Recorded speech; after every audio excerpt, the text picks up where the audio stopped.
మనం నిన్న సహ ఏషః సహ దూరంగా ఉంటే ఏషః అన్నది దగ్గరగా ఉన్న ఒక పుల్లింగ పదానికి మనం వాడతాం.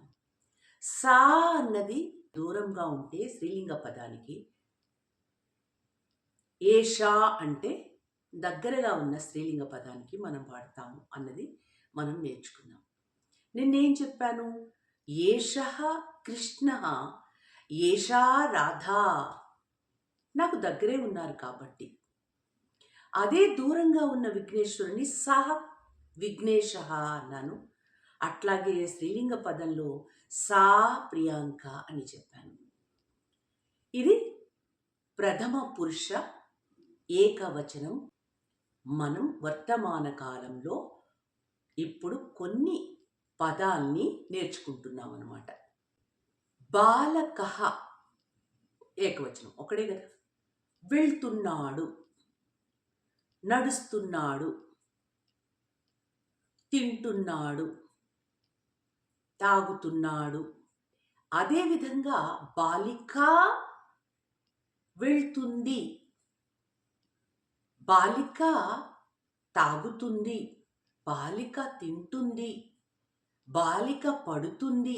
ఇట్లా కొన్ని పదాల్ని మనము ఈ సహాకి ఏషహాకి సాకి సాకి జోడించి క్రియాపదాలతో మాట్లాడుకుందాం.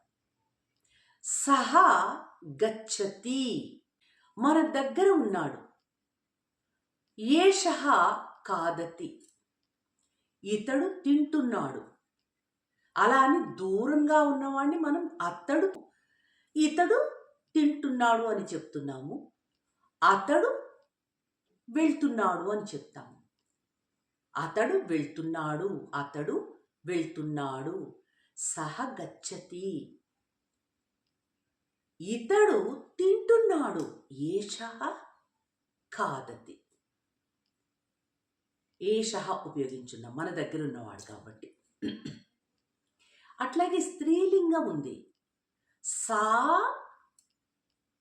పచతి అంటే వండుతుంది ఆమె, ఆమె వండుతుంది.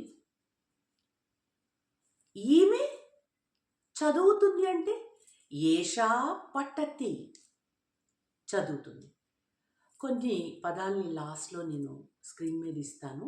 వాటితో మీరు సహ ఏషః పుల్లింగం, ఏషా సా స్త్రీలింగం, ఈ రెండిటితో ఈ పదాలని మీరు వాక్యంగా తయారు చేయండి.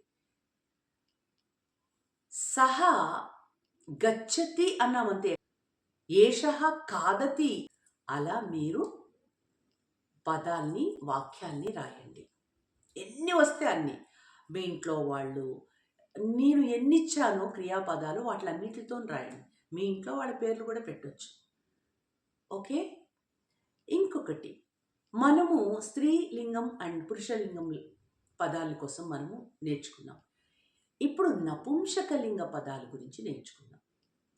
ఇప్పుడు మనం సహా సా అన్నది దూరంగా, సహా సా అన్నది అతడు ఆమె అన్నాం. ఏషః ఏష ఇతడు ఈమె అని నేర్చుకున్నాం. మరి ఇందులో కూడా ఉంటుంది కదా, ఇది అది అన్నది కూడా ఉంటుంది కదా. ఓకే. ఇది వస్త్రం అని చెప్పాలి. ఇది వస్త్రం దగ్గరగా ఉన్నది. ఏతత్ వస్త్రం, ఏతత్ వస్త్రం. అది పుస్తకం, అది ద్వారం అని అంటే తత్, తత్ ద్వారం, తత్ పుస్తకం, తత్ ఏతత్. అర్థమైంది కదా. స్త్రీలింగం సా ఏషా, పుంలింగం సహ ఏషః, నపుంసకలింగం తత్ ఏతత్. ఇవి ఉపయోగించి పదాలు రాయండి.